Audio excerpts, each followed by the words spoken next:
Screen share हो रहा है और लीनियर इक्वेशंस ऑलरेडी हमने इसके बारे में थोड़ा बहुत जानकारी है। ठीक है, लीनियर इक्वेशन का मतलब एक इक्वेशन ऐसा होगा जिससे लाइन बनेगा, स्ट्रेट लाइन बनेगा। ठीक है, और उसमें एक वेरिएबल है और दो वेरिएबल का इक्वेशंस 9th के लेवल के हिसाब से आप लोग सीखने वाले हैं। So let us study it so far. अब तक वन वेरिएबल का इक्वेशन हमने देखा और उसको कैसे सॉल्व करना, उसका मेथड्स, वेरियस मेथड्स है सॉल्व करने का। Transfer method, transposition of the equation, left hand side से राइट हैंड साइड लेके जाके हम x का वैल्यू फाइंड करते हैं। जैसा कि यहाँ पे हमने x का वैल्यू फाइंड किया -2/5। ठीक है, ओके, ये वैल्यू हमने फाइंड किया -5/2। पहले +5 वहां जाएगा तो -5 होगा और x के साथ 2 मल्टीप्लाई है, राइट हैंड साइड में जाएगा तो डिवाइड होगा। ये क्या है, इसको हम क्या बोलते हैं, ये एक रूट है।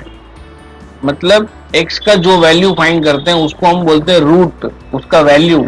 ठीक है, राइट, ओके। अभी इसको नंबर लाइन पे अगर बताना हो तो हम ऐसे बता रहे हैं, -2/5 जो है -3 और -2 के बीच में होगा। यहाँ पे इसको हम अच्छी तरह से यहाँ पे देख सकते हैं। ओके, नंबर लाइन में नंबर्स कैसे हम प्रेजेंट करना, रिप्रेजेंट करना, हम प्रीवियस क्लास में सीख चुके हैं, आपको पता होगा। तो अगर पता नहीं है वो भी पूछ सकते हो, मुझे लगता है पता है आपको। ठीक है, राइट, यहाँ तक कोई चीज जो भी मैं बोला वो समझ में आया ना? जी सर। राइट, तो एक आंसर जो होता है वो उसका सॉल्यूशन होता है, उसको रूट ऑफ द इक्वेशन बोलते हैं।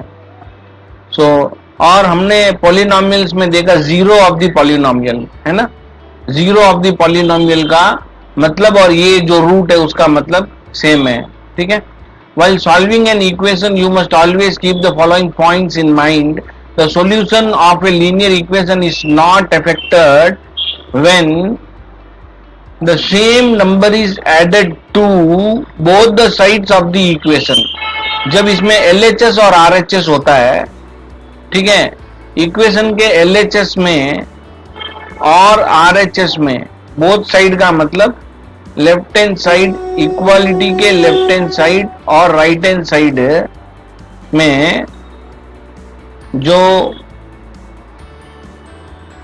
बोथ द साइड्स का मतलब ये हुआ कि हम कुछ ऐड करेंगे उस, ठीक है, सेम नंबर ऐड करेंगे।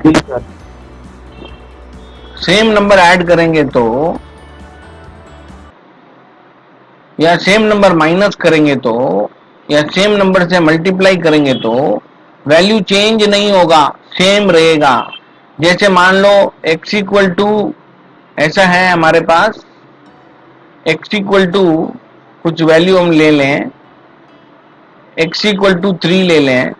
ठीक है, अगर तुम x+2 करते हो right hand side, left hand side में x+2 करते हो तो राइट हैंड साइड में आपको 3+2 करना होगा।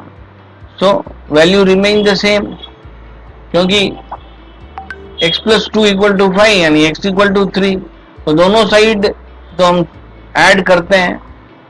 सो the same number is added to the both side, same number is added to the both side of the equation.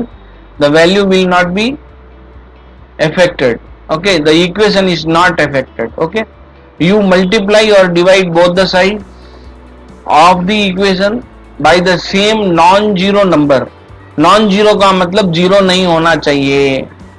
ठीक है, ऐड कर सकते हैं हम, सब्ट्रैक्ट कर सकते हैं और मल्टीप्लाई कर सकते हैं और डिवाइड कर सकते हैं। अभी मान लो न्यूमेरिकल इक्वेशन ले लेते हैं हम, तो भी तो पता चलेगा वैल्यू चेंज हो रहा है या नहीं। ठीक है, अभी 25 इक्वल टू 25 ये न्यूमेरिकल इक्वेशन है। अगर मैं 25 लेफ्ट हैंड साइड में 2 ऐड करता हूं, दोनों साइड मुझे करना होगा तो मुझे 27 मिलेगा। ठीक है, इससे ये हम समझ गए कि दोनों साइड सेम नंबर ऐड करने पे इक्वेशन इफेक्ट नहीं होता है। ठीक है, ओके। नेक्स्ट 25 माइनस 2 करते हैं। 25 माइनस 2, तो बोथ साइड सेम मिलेगा, ऑलरेडी सेम रहता है। वैसे मल्टीप्लाई करेंगे इंटू 2 तो भी वो सेम ही रहेगा, इक्वल टू ही रहेगा। और फिर से हम जो है इसको चेंज करके लिख सकते हैं। वैसे हम डिवाइड करें, 25 को डिवाइड करो 5 से बोथ साइड, तो भी जो है इक्वल ही रहेगा value, 5 equal to 5।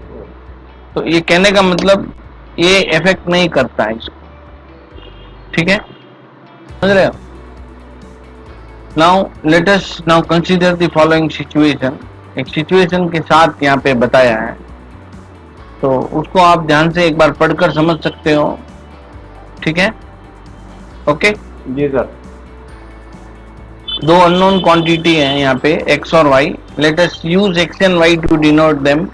So the number of runs scored by one of the batsman in x and the number of runs scored by the other is y, and we know that x plus y equal to 76।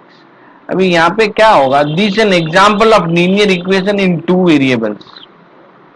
ठीक है, linear equations इन two variables, x और y अभी दो variable यहाँ पे आ गए हैं। ठीक है, अभी क्या होता है, it is compulsory to denote the variable in such equation by x and y, but other letters may also be used, and some examples of linear equation in two variables are given। अभी देखो, हम जरूरी नहीं है कि हमेशा x y ले लें, हम a भी ले सकते हैं, u भी ले सकते हैं, st ले सकते हैं, लेकिन मोस्टली हम क्या करते हैं, ऑर्डर को यूज करते हैं। जैसे s लिया तो t लेते हैं, a लिया तो b लेते हैं, x लिया तो y लेते हैं, ऐसा करके एक ऑर्डर यूज करते हैं। p लिया तो q लेते हैं। ठीक है, तो ऐसा हम ऑर्डर में ले लेते हैं, बस इतना ही हमको ध्यान रखना है। बाकी इक्वेशन का जो जनरल फॉर्म है मैं तुमको बताता हूं। इक्वेशन का जो जनरल फॉर्म है वो क्या होगा, जैसे जी सर, जैसे यहाँ पे ax प्लस बी वाई, ये जनरल फॉर्म है। ax plus B Y plus C equal to 0। Equation है इसलिए इक्वल टू कुछ ना कुछ होना चाहिए। So ax plus B Y plus C equal to 0। ये यहाँ नीचे दिया हुआ है, हम देखेंगे इसको ध्यान से। यहाँ नीचे दिया हुआ है इसका ये जनरल फॉर्म जो है, equation in the form ax plus B Y plus C equal to 0 हमको दिया हुआ है। तो हम क्या करते हैं, जब इसको कंपेयर करेंगे हम आपके एग्जाम्पल में जो फर्स्ट प्रॉब्लम दिया हुआ है वो a का जगह में क्या है, देखो equation a is the coefficient of x। So what is the coefficient of x in the first example?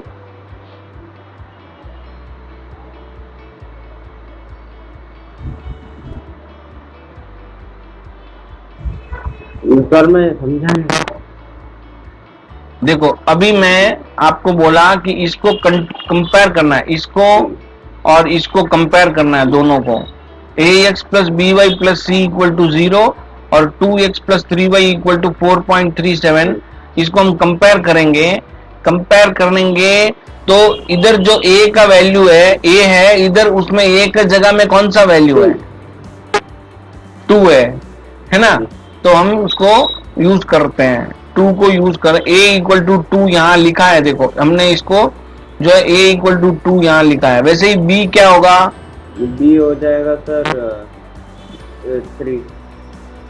3 हो जाएगा। तो यहाँ 3 हमने लिखा है, देखो ओके, तो ये 3 लिखा है हमने, राइट। नेक्स्ट जो है c क्या हो जाएगा, हाँ -4.37। क्यों, क्योंकि c उस साइड दिया हुआ है, उसको हम लेफ्ट हैंड साइड लेके आएंगे तो नेगेटिव होएगा, है ना। तो c इक्वल टू -4.37 है। ऐसे ही जो है पहले इक्वेशन को हम जनरल फॉर्म में लेके आएंगे, उसके बाद हम कंपेयर करेंगे। अब ये इक्वेशन जो है x minus four equal to √3y, ये जनरल फॉर्म के हिसाब से नहीं है। तो हम क्या करते हैं, जब भी इक्वेशन दिया हुआ होता है उसको पहले जनरल फॉर्म में लिखते हैं। तो हम लिखेंगे x, पहले लिखेंगे x का टर्म, और राइट हैंड साइड से √3y इधर लेके आएंगे तो माइनस √3y हो जाएगा, और उसके बाद -4 जो है हम वहां ऑलरेडी है उसको लिख के राइट हैंड साइड में अभी कोई टर्म नहीं बचा है तो वहां पे इक्वल टू 0 हम लिखेंगे। ओके, सो ये आप समझना है। So the equation x minus four equal to √3y can be written as x minus √3y minus 4 equal to 0। Here x a equal to 1, b equal to -3 and c equal to -4, right. So the equation 4 equal to 5x minus 3y can be written as 5x minus 3y minus 4 equal to 0. Here a equal to 5, b equal to -3 and c equal to -4. So do you agree that it can also be written as minus 5x minus plus 3y plus 4 equal to 0 in this case? A equal to -5, b equal to 3 and c equal to 4. ऐसा लिख सकते हैं क्या? इसको आप ध्यान से समझ लो पहले। अभी ये जो यहाँ लिखा हुआ है इसको आप ऐसे लिख सकते हो क्या? एक तो मैंने, सिद्धांत बोलेगा मैं ऐसे लिखूंगा, ठीक है, और एक हाँ, और सिद्धांत बोलेगा नहीं मैं ऐसे लिख लूंगा। तो लिख सकता है क्या? मतलब जितने लोग होते हैं उतना होगा ना आइडिया, तो वो लिख सकते हैं या नहीं, ये बोलो मुझे। हाँ सर शायद, हाँ लिख सकते हैं क्योंकि वो भी इक्वेशन है, सबका साइन चेंज हो रहा है, सो हम लिख सकते हैं। ओके, राइट, है ना? जी sir, right. In this case a equal to -5, b equal to 3 and c equal to 4 होगा, तो हम ऐसे भी लिख सकते हैं। ओके, फोर्थ एग्जांपल जो है 2x इक्वल टू y, इसको हम पहले जनरल फॉर्म में लिखेंगे। यहाँ पे ऐसा लिखेंगे 2x minus Y plus 0 equal to 0। तो a equal to 2, b equal to -1 और c इक्वल टू 0 हो जाएगा। मैक्सिमम जो हम क्या करते हैं, ये जो थर्ड ऑप्शन पूछा है ना, ऐसा कर सकते हैं या नहीं? ये कर सकते हैं, ये राइट है, लेकिन हम यही ट्राई करेंगे कि x का कोएफिशिएंट पॉजिटिव हो पहले। अगर नहीं हो सकता है तो अलग बात है, मैक्सिमम हो सकता है तो हमें उसको चेंज करना ही होगा, राइट, उसमें गलत नहीं है। लेकिन हम स्टैंडर्ड फॉर्म में जब जाएंगे, जब ऐसा हो माइनस में, तुमको इसको थोड़ा वहां लेके मैं तुमको बताता हूं, ठीक है। जनरली हम क्या करते हैं, ले सकते हैं, गलत नहीं है, लेकिन जनरल फॉर्म के हिसाब से जाएंगे तो गलत हो जाएगा। तो जनरल फॉर्म है हमारा ax plus B Y plus C equal to 0, right. और यहाँ पे दिया हुआ है 4 equal to 5x minus 3y, और ये ऐसा बोल रहा है कि मैं इसको ऐसे लिख लूं क्या?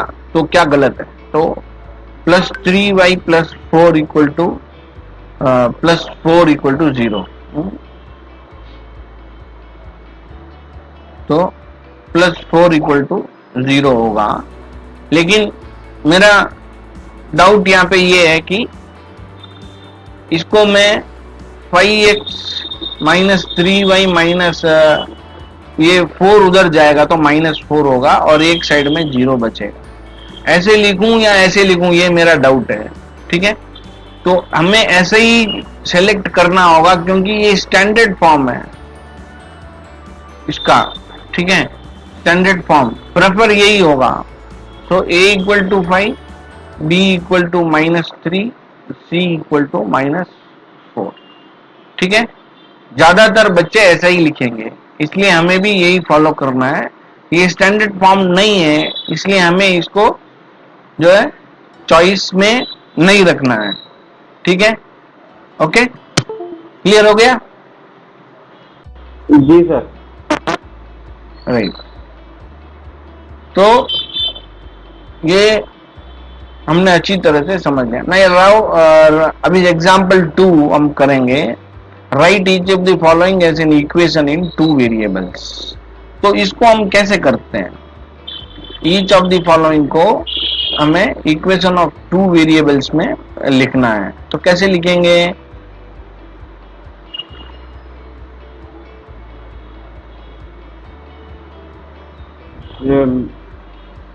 इसे अभी वन वेरिएबल में दिया हुआ है, इसको अभी हम 2 वेरिएबल में लिखेंगे। ठीक है, तो कैसे लिखना? तो हम क्या करेंगे, इसको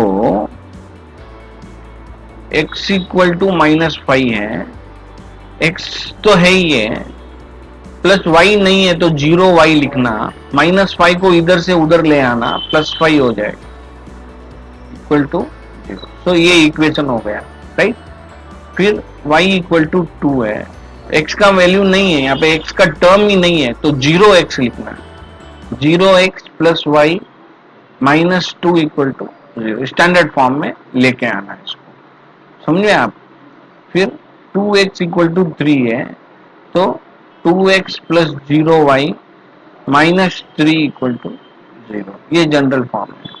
same fourth problem, 5y equal to 2, यानी 0x plus 5y minus 2 equal to 0। तो ये आपका सॉल्यूशन होगा। अभी आपको क्या करना है, एक्सरसाइज में जो सम्स दिए हुए हैं वो आपको सॉल्व करना है, ठीक है। ओके, सो ऐसे हम इसको लिखेंगे। सॉल्यूशन आप देख सकते हो और समझ सकते हो।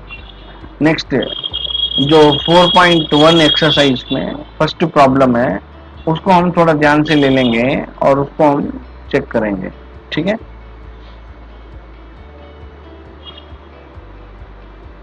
क्या कर रहे हैं देखिए, अभी इक्वेशन फॉर्म करने को बोल रहे हैं हमें। क्या बोल रहे हैं? Form the equation. इक्वेशन कैसे फॉर्म करना, ये आपको बताना है। Okay, the cost of your notebook is twice the cost of a pen. The cost of your notebook is twice the cost of a pen. Write a linear equation in 2 variables to represent this statement. Okay? क्या बोला है? Cost of a notebook और pen, दो चीजें हैं। तो हम notebook के कॉस्ट को ₹X ले लेंगे और पेन के कॉस्ट को ₹Y ले लेंगे, ठीक है। और फिर ऐसे जैसे लिखना होगा, let the cost of a notebook, कभी भी हम ऐसा लिखेंगे, of the notebook be ₹X and the cost of a pen be ₹Y, ठीक है। ये जनरल चीज है, ये हम लिख लिए हैं। अभी जो कंडीशन दिया हुआ है, according to the question, what is the condition? Okay, so condition is what? So the condition is cost of a notebook is twice the cost of pen. So यहां पे लिखेंगे cost of a notebook equal to 2 times cost of a pen. यहाँ पे दो चीजें आपको होती है, एक तो इंडिपेंडेंट होता है और एक डिपेंडेंट होता है। इंडिपेंडेंट, हेलो, इंडिपेंडेंट, और दूसरा है डिपेंडेंट। इंडिपेंडेंट और डिपेंडेंट का मतलब समझते हो? इंडिपेंडेंट वो जो किसी पर डिपेंड नहीं करता, डिपेंडेंट वो जो किसी पर डिपेंड करता है। गुड। अभी जो है यहाँ पे कॉस्ट ऑफ नोटबुक और पेन, इसमें इंडिपेंडेंट कौन है और डिपेंडेंट कौन है?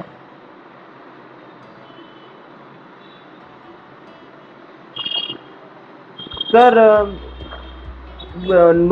एक ₹1 है, एक सर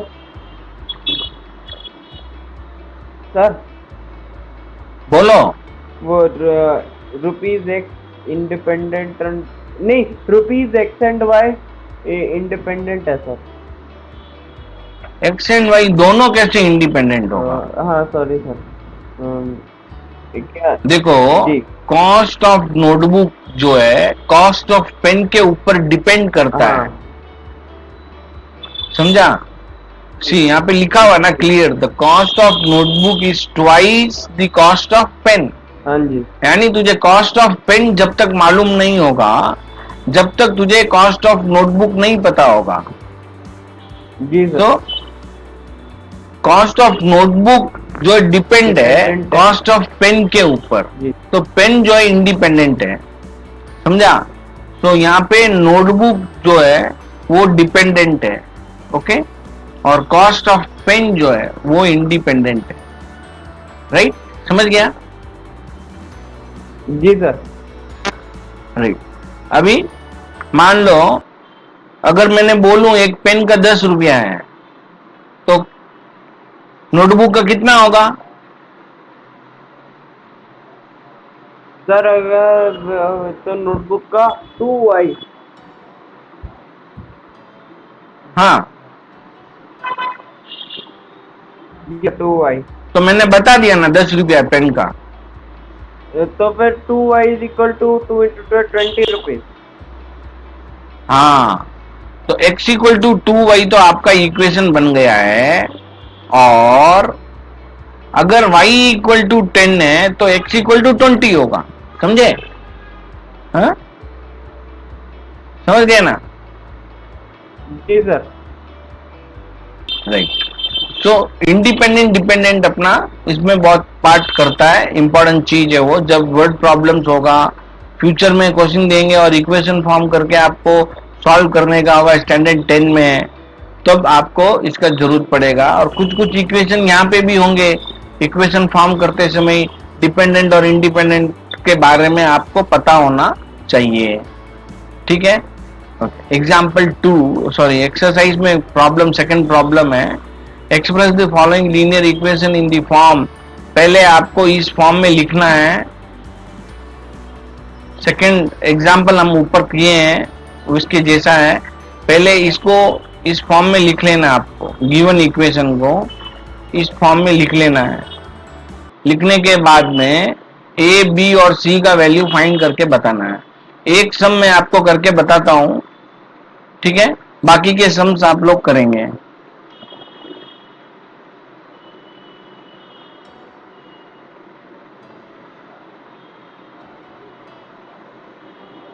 जी सर।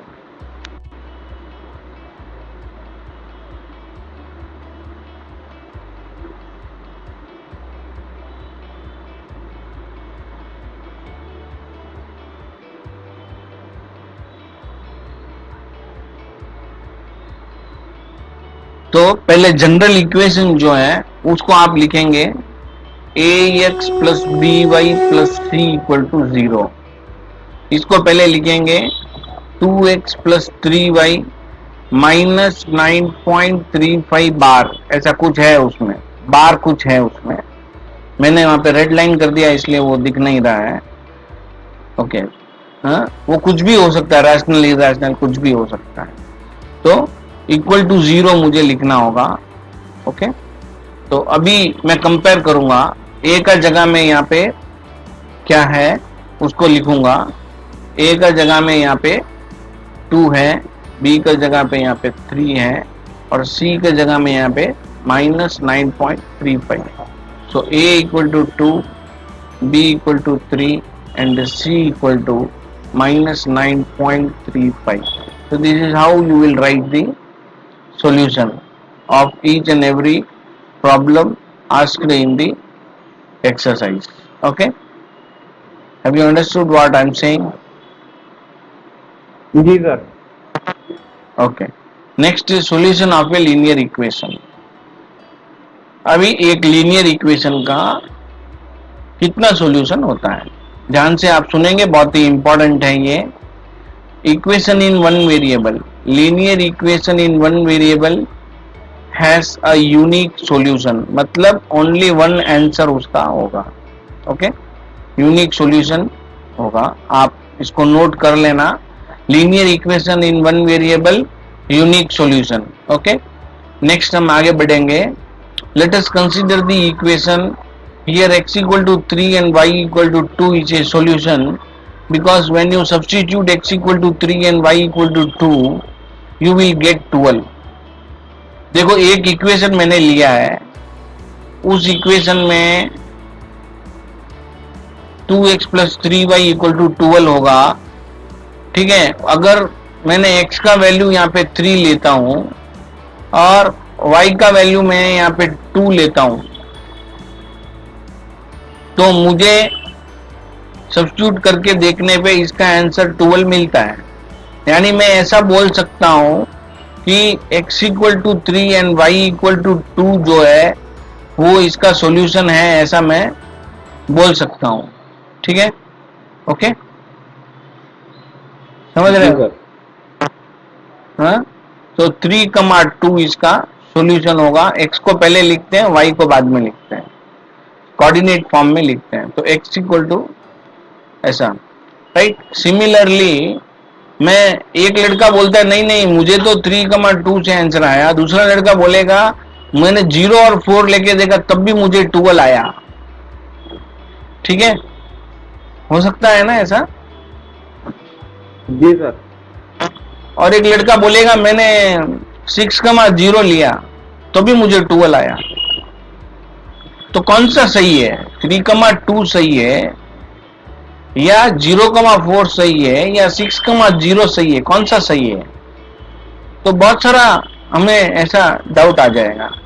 ठीक है, तो जब एक इक्वेशन ही देंगे 2 वेरिएबल का तो उसका इनफाइनाइट सॉल्यूशन हो सकता है, यूनिक सॉल्यूशन नहीं, infinite solution.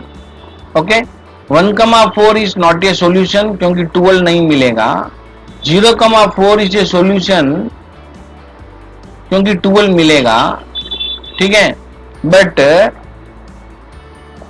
4,0 is not the solution. 3,2 is solution, 0,4 is the solution और 6,0 इज अनदर सॉल्यूशन। ओके, सो ऐसे हम देखते हैं तो इनफाइनाइट सॉल्यूशन हो जाता है। So that is a linear equation in 2 variables has the infinitely many solution. Okay, ये हमने यहाँ पे अच्छी तरह से समझ लिया है अभी। तो इसको समझने में आपको कोई प्रॉब्लम है या आप समझ नहीं पा रहे हैं, ऐसा कोई बात है तो आप अभी बोल सकते हैं। समझ आ गया, समझ आ गया। तो एक इक्वेशन में 2 वेरिएबल है तो उसका इनफाइनाइट सॉल्यूशन होगा। ओके, अच्छा, अभी मुझे जो है इसका फाइंड 4 डिफरेंट सॉल्यूशन ऐसा बोल दिया है, मैं क्या करूं? तो कैसे उसको करना? एक ही इक्वेशन का मेरे इनफाइनाइट सॉल्यूशन मैं फाइंड कर सकता हूं, पहला प्रॉब्लम है। और अभी मुझे बोला है कि जब आप इनफाइनाइट सॉल्यूशन कर ही सकते हैं तो मुझे 4 सॉल्यूशन करके बताइए, है ना? तो कैसे मैं बताऊं, ये आपको सीखना होगा कि नहीं सीखना होगा? ओके, तो कैसे हम करेंगे, ध्यान से सुनना आप। फाइंड 4 डिफरेंट सॉल्यूशन बोल रहा है। Okay, x plus 2y equal to 6। तो x plus 2y equal to 6 हम लिख लेंगे। यहां पे हम y का वैल्यू लेके x का वैल्यू फाइंड करेंगे। व्हेन x इक्वल टू, हाँ, y लेके भी कर सकते हैं, x लेके भी कर सकते हैं, पर मैं यहाँ पे y पहले लूंगा। when y equal to 0, x plus 2 into 0 equal to 6, x equal to 6. So the answer is 6,0. Okay, अच्छा, एक लड़का बोलेगा नहीं मैं x का लेके ट्राई करूंगा, तो मैं x का लेता हूं। when x equal to 0, 0 plus 2 into y equal to 6, 2y equal to 6, y equal to 6 by 2, y equal to 3। Okay, ऐसा मुझे मिला है, यानी 0,3। तो आप कोई भी लेके कर सकते हो। तो दो सॉल्यूशन मैंने फाइंड कर लिया है, तीसरा सॉल्यूशन मुझे फाइंड करना है।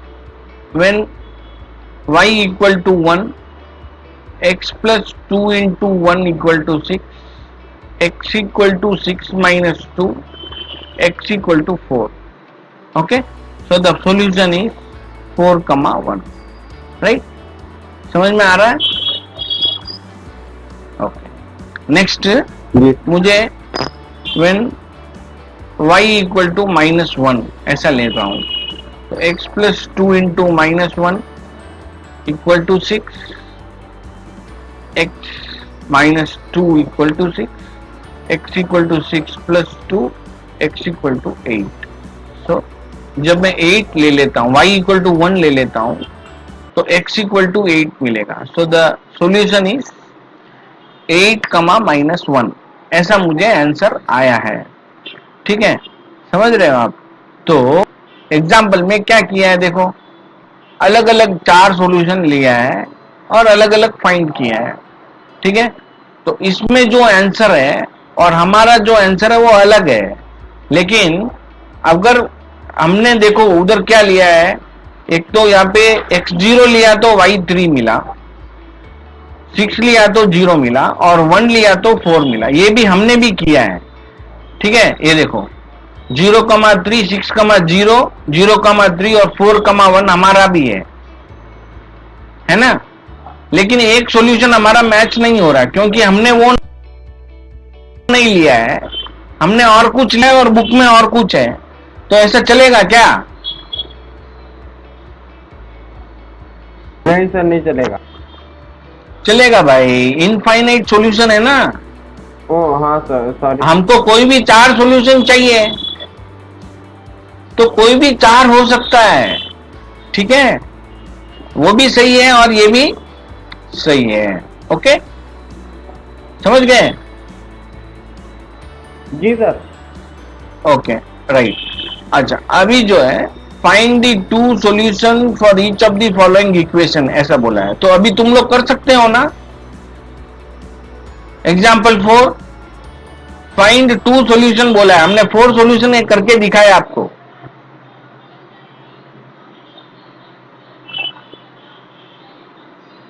कर सकते हो ना? जी सर, कर सकते हैं। एग्जाम्पल 4। ओके, अभी जैसे हमने 4 किया है वैसे कोई भी 2 वो पूछ रहा है तो वो आपको करना है। जी सर। राइट, चलो अभी एक्सरसाइज 4.2 हमें आ गए हैं, और एक्सरसाइज 4.2 में पहला प्रॉब्लम है, which one of the following option is true and why. Which of the following option is true and why. तो एक इक्वेशन दिया है, इस इक्वेशन को मैं ध्यान से देखता हूं तो मुझे पता चलता है कि ये 2 वेरिएबल का इक्वेशन है। इसमें बोला है पहला ऑप्शन है यूनिक सॉल्यूशन, दूसरा है ओनली 2 सॉल्यूशन, और तीसरा है इनफाइनाइट मेनी सॉल्यूशन। कौन सा राइट है? ट्रू कौन सा है? Infinitely many solution. Infinite many solution true है। क्यों ट्रू है? क्योंकि हर एक value, for each value of x we get different value of y। जी sir. Okay, that is why it is true. समझ में आ गया? राइट, समझ गया। ओके, नेक्स्ट प्रॉब्लम है, right 4 solution for each of the following equations. तो तुम लोग 4 सॉल्यूशन मैंने अभी एक एग्जांपल करके दिखाया ना आपको, तो आप ये कर सकते हो। जी सर, 4 सॉल्यूशंस। हाँ, अभी किया ना हमने, देखो ये वाला ऐसे करना है आपको। इक्वेशन लेना है, एग्जाम्पल 3, जी सर। x का वैल्यू ले, y का वैल्यू लेगा तो x का मिलेगा। तो ऐसे 4 सॉल्यूशन हमने फाइंड करके देखा है ना, ऐसा करना है आपको। 1, 2, 3, 4 कर लोगे? कर रहा हूँ सर। कर लोगे ना, मतलब कर लेना बाद में। Can you do that? That's my हाँ जी question. सर, हाँ जी सर, बाद Okay. में कर दूंगा। Okay, very good. Now we can move for the third problem. जी sir. Check which of the following are solution of the equation. अभी हमें ये चेक करके बताना है कि कौन सा इसका सॉल्यूशन है और कौन सा नहीं है. ओके जी सर। या कौन सा है वो बता देना है. अगर नहीं है तो हम नहीं है लिख सकते हैं, नहीं है. Okay right. जी सर। ओके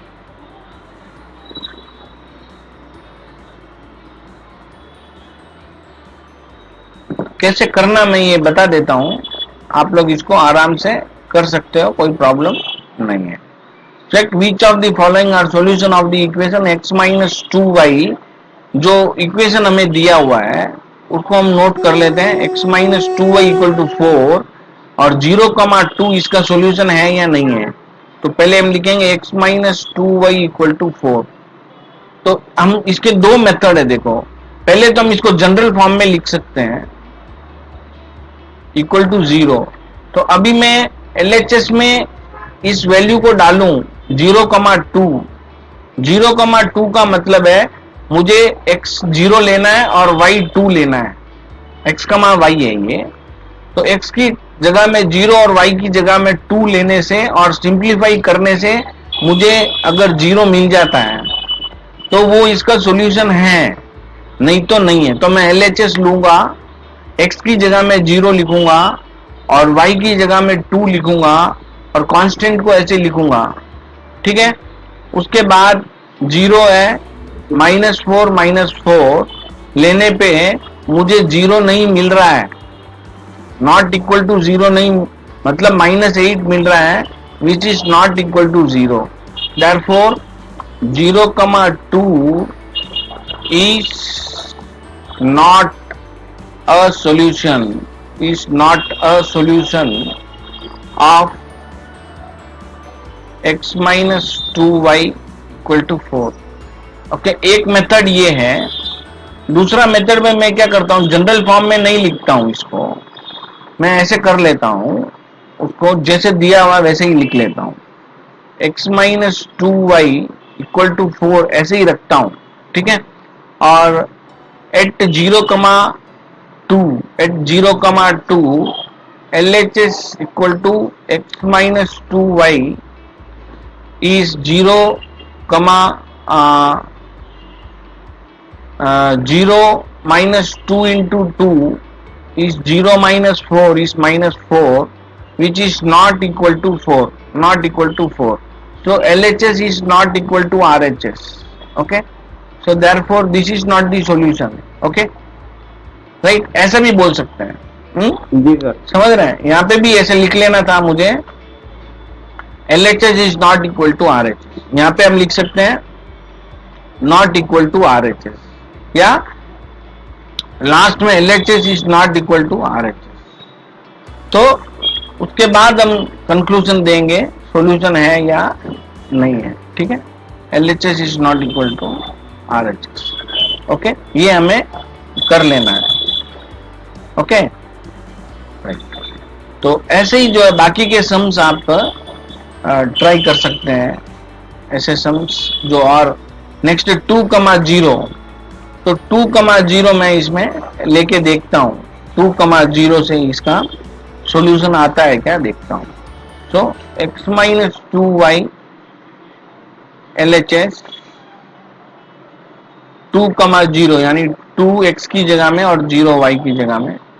तो 2 minus 0 is 2 which is not equal to 4, not equal to RHS. So ये भी इसका सॉल्यूशन नहीं है, ऐसा लिखना है. 2,0 is not the solution, ऐसा लिखना है. ओके कंक्लूजन लिखना होगा आपको. ये जो कंक्लूजन मैंने यहाँ लिखा है ना 0,2 is not a solution, वैसे 2,0 is also या is not a solution of x minus 2y equal to 4 ऐसा आपको लिखना है. ठीक है. तो जैसे मैंने 2 करके देखा है वैसा बाकी का आप लोग करके देख सकते हो.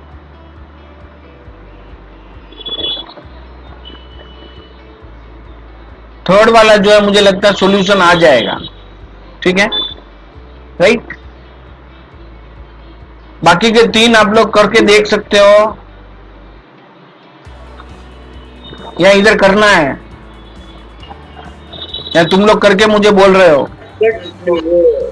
कौन से 3 4 2 3 4 5? हाँ हाँ, अभी 2 मैंने करके बताया, 0,2 और 2,0। थर्ड वाला 4,0, √2,4√2 और 1,1। इसको सब्स्टिट्यूट करके चेक करना है LHS R इक्वल है क्या नहीं। अगर इक्वल है तो सॉल्यूशन है, वैसा बोलना है। तो करोगे, आप लोग करोगे सर 4,0 बाकी तो हम ठीक है। ओके, तो अभी हम 4,0 इसमें लेके करते हैं, ठीक है। सो पहले क्या करना है, आपको इक्वेशन लिख लेना है। Okay, right now third one we have to check 4,0 is the solution of the equation और नॉट। सो LHS लेंगे, x माइनस 2y है 4 minus 2 into 0, 4 minus 0 is 4. So this is equal to 4, which is equal to RHS. So LHS equal to RHS. Okay. Hence, this is the solution. 4,0 is a solution. Okay. Of the equation x minus 2y equal to 4. Okay. ऐसा आपको लिखना है, right? Clear? जी sir. Right, तो बाकी के 2 problem आपको कर लेना है और समझ लेना है, राइट। नेक्स्ट 4th प्रॉब्लम मैं आपको करके बताता हूं।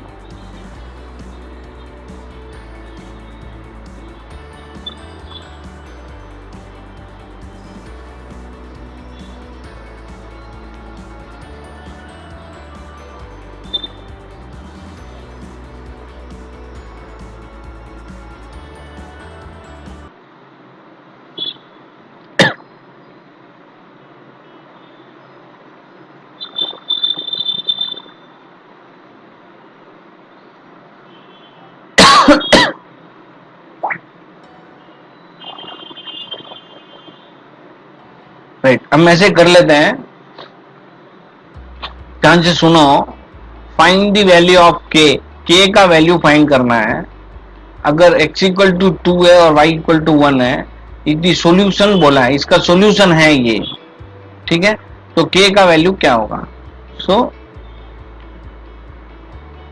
2x plus 3y equal to k at x equal to 2 y equal to 1। इसमें सब्स्टिट्यूट करना है, x की जगह में 2 लेना है और y की जगह में 1 देना है। तो k का वैल्यू क्या होगा? तो 2 2 जा 4 होगा, प्लस 3 1 जा 3 होगा, equal to k। Therefore k equal to 7, k equal to 7। समझ में आ गया? कुछ नहीं, खाली सब्स्टिट्यूट ही करना था। ओके, समझ गए ना? Yes sir. ओके, तो इसके साथ ही हमारा ये एक्सरसाइज जो है कंप्लीट हो गया है। बाकी के सम्स आप लोग ट्राई करो, समझो, ठीक है। अभी होना तो अभी करके देखो, करके मुझे बताओ।